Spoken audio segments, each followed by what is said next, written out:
तो ये बता दें, राघोपुर सीट से तेजस्वी यादव 1273 वोट से आगे हैं। 1273 वोट पीछे हैं, माफ कीजिए, पीछे हैं राघोपुर सीट से पीछे चल रहे हैं 1273 वोट से। अनुराग भदौरिया भी जुड़ चुके हैं। अनुराग भदौरिया, अभी तक जो रुझान है वो क्या दिखा रहे हैं?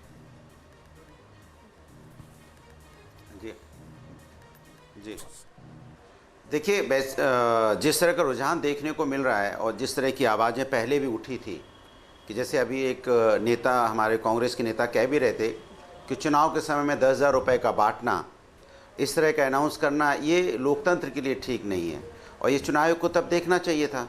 सासाराम वाली घटना जिस तरह से उठी थी कि ट्रक गया और उसका ड्राइवर फरार हुआ, ये भी बात उठनी चाहिए थी।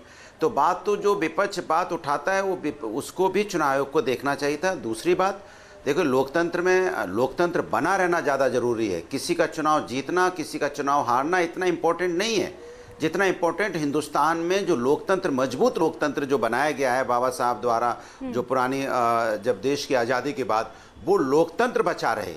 वो बचा रहने के लिए हर किसी को काम करना है। देखो, सरकारें तो आज हैं, कल नहीं भी हैं, सरकारें बनती हैं, सरकारें बिगड़ती हैं, पार्टियां बड़ी होती हैं, पार्टियां छोटी होती हैं, लेकिन देश का लोकतंत्र सबसे बड़ा रहना चाहिए, सबसे मजबूत रहना चाहिए, जिसके लिए हम विश्व में जाने जाते हैं। लोकतंत्र पे किसी प्रकार की कोई बात नहीं आनी चाहिए। अगर लोकतंत्र पे बात उठेगी तो हम सब के लिए ये ठीक नहीं है और इस पे सबको इसके लिए चिंता करनी पड़ेगी, चिंतन करना पड़ेगा। मेरा तो बस इतना ही कहना है। उठाते हुए अनुराग भदौरिया जी नजर आ रहे हैं। अतुल लोंढे भी हमारे साथ जुड़ चुके हैं कांग्रेस की ओर से और साथ ही साथ बीजेपी के स्पोक्सपर्सन सिद्धार्थ यादव इस वक्त हमारे साथ जुड़ चुके हैं। लेकिन इससे पहले कि अतुल लोंढे जी क्या कहेंगे, अब तो इस बार आप लोगों ने काफी ज्यादा मशक्कत के बाद वो सीट्स हासिल की थी ना, जो जिताऊ सीट्स थी। सर क्या हो गया, यहाँ तो क्लीन स्वीप हो गया एकदम।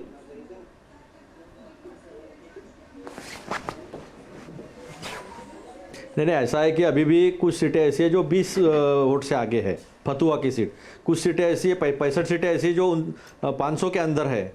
तो अभी कंटेस्ट खत्म नहीं हुआ, ये तो दिख रहा है क्योंकि सेकंड राउंड की काउंटिंग चालू है और एवरेज 30 राउंड है, 28 से 35 राउंड्स है काउंटिंग के। तो बहुत पहले हो जाएगा कुछ एनालिसिस करना। अगर यही ट्रेंड रहा तो फिर महाराष्ट्र में हमारे जिस तरह से बातें हुई, लोग एक दूसरे को पूछ रहे थे ये कैसा हुआ, ये कैसा हुआ, और उसके बाद में एक के पीछे एक धांधलियां आई। धांधलियां तो इसके पहले एसआर में भी की। सर वो मुद्दा उस तरह से चल नहीं पाया ना, आपने तो पूरी एकदम वास्तविकता है। 16 लाख वोट जो है, ये तो पूरी यात्रा आपने एसआईआर को लेकर निकाल दी। माहौल भी खूब बना, लगा कि शायद कुछ फायदा आपको इसका मिलेगा। उसके बाद आपके राहुल जी गायब हो जाते हैं। वो दिखा नहीं सर पटल पर, जनता के बीच उस तरह से पहुंचा नहीं, क्योंकि शायद स्थानीय मुद्दे और नेशनल मुद्दे, वही जो हम कहते हैं ना, लोकसभा और विधानसभा का चुनाव अलग अलग होता है, वही दिखाई भी दिया सर। सुनिए ना, ये क्या है, ये प्रोपोगंडा है। उसके बाद भी राहुल जी जो मृत पाए गए थे लिस्ट में, उन लोगों से मिल रहे थे। उसके बाद भी जैन जी से राहुल जी मिल रहे थे। उसके बाद भी कई ग्रुप से मिल रहे थे। राहुल जी ने 16 रैलियां भी की है। तो आपका एजेंडा जो है वो थोड़ा सा साइड में रखिए। फॉर्म नंबर 6 में 16 लाख लोगों ने भरा है, फॉर्म नंबर 6। लेकिन फिर 21,25,000 से ज्यादा कैसे फॉर्म नंबर 6 में आए?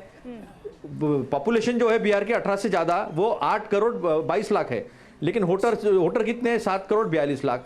आपने कितने वोटर निकाले, कितने निकाले? अभी जब वोटिंग के लिए महिलाएं खड़ी थी, हिंदू महिलाएं, हिंदू पुरुष, वो उनके वोट कट गए थे। उन्होंने लोकसभा में क्या था, जिंदगी भर वोटिंग करते आ रहे थे वो। फिर आपका 2003 का भी एजेंडा जो था कि 2003 के लिस्ट में जिनका नाम था उनका नाम कंटिन्यू होगा, वो भी ध्वस्त हो जाता है, क्योंकि वो लाइन में हमने देखा है। तो धांधलिया की है, साम दाम दंड भेद जो है बहुत अच्छी तरह से इस्तेमाल किया।